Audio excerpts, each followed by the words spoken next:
Hello again, everybody. This is Tanya Jacobs from New Lambda Omega chapter of Alpha Kappa Alpha. Once again, talking to my friend, Doris Makangu, who is director of the Amani Women's Center in Clarkston. How are you today? I am well, thank you. Good. And so last time we talked about how refugees actually get to this country, some very enlightening topics. I didn't know that there might have been a 10-year wait, and there's a difference between refugee status and asylum. So that was great information. So thank you for that. So in part 2 of our series, I just want to talk briefly about some of the culture shocks that our refugees experience when they get to this country. And I know there's got to be many. So just want to, some of the bigger ones that we might be able to help with, or might just help because we're aware of it. So if you want to talk about that, that would be great. Okay, yeah, I'm happy to talk about that. And you're right, there are many culture shocks. I have heard so many stories around adjusting to their new home environment and figuring out how to maybe just navigate the school system, whereas they're coming from backgrounds where there are no formal school or educational structures, physical and, they're just not able to, it takes a while to adjust to the idea of a classroom setting, of parent-teacher meetings, all these things. So maybe several years, and so this would be brand new. Yes. Right. Yes. And of course, the biggest challenge is the language, so as much as you're trying to adjust and learn new things, the language is such a barrier. And so you may be wanting to attend your PTA meetings, but you are, limited because of language issues. And then some of the things I can recall folks sharing with me is coming into a Walmart and finding all these choices of food, yes. When you're coming from a background where you only have one choice of something, and walk into Walmart and you have just, a spread of cereals and, all that. Imagine how overwhelming that is. So. Totally overwhelming. Where do you start? And so I think that's one that always stands out to me when I'm asked this question about culture shock. That's on a lighter note, but when we are talking about adjusting to the idea of women working, whereas,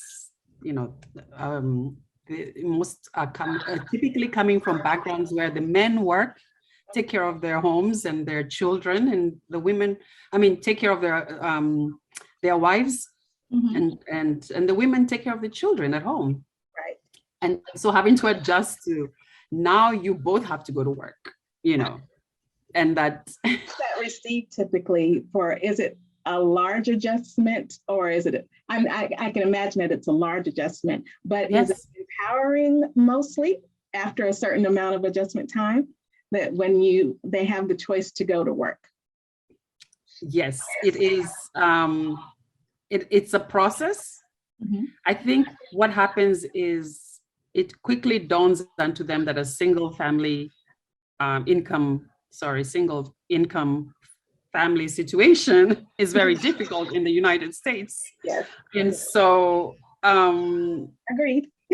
Yeah.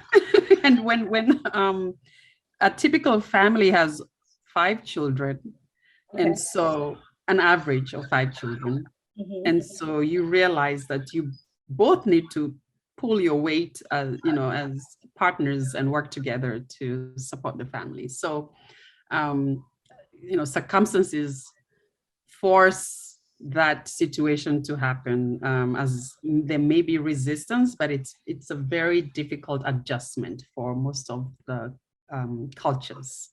Yes, I can't imagine. Just like living in a refugee camp for 10 years and then having to adjust once again to a new culture and to a new country where there's different expectations and different cultural norms. it's got to be a daunting task. And so Very. when they have the barrier of language, what are some of the things that they do to overcome that? A lot of them, when they first get here, are enrolled in ESL classes. Okay.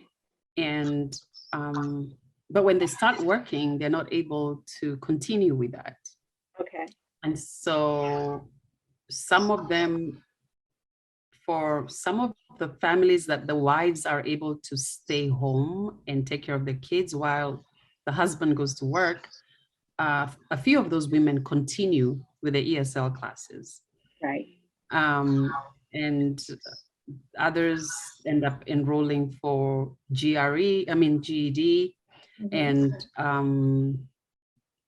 but there's kind of just it becomes increasingly difficult to commit time to do that when you're adjusting to a new environment. You're working typically 2 hours away or 2.5 hours away from home. Oh, wow. A lot of them work in Gainesville.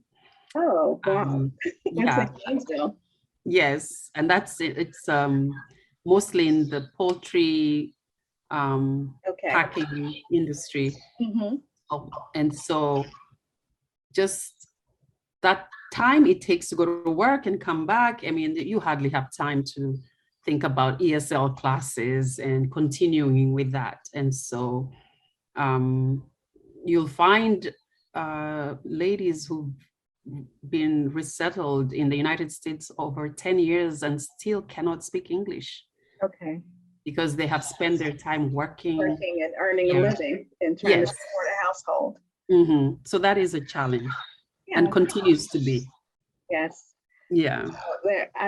Like I said before, I can't imagine having to reinvent myself a couple of times, leaving where I was born, going to a refugee camp, and then coming to a brand new culture. And I'm sure that's the case wherever they go, not just the United States. So it's very interesting. And thank you for highlighting some of those challenges and opportunities that they might have. So I'll end it here. And next time we will talk a little bit more about some of the impressions that Americans have of the refugees and dispel some of those notions. So it was great talking to you. I can't wait to talk to you again. Likewise, Tanya. Talk to you soon. Bye-bye. Bye.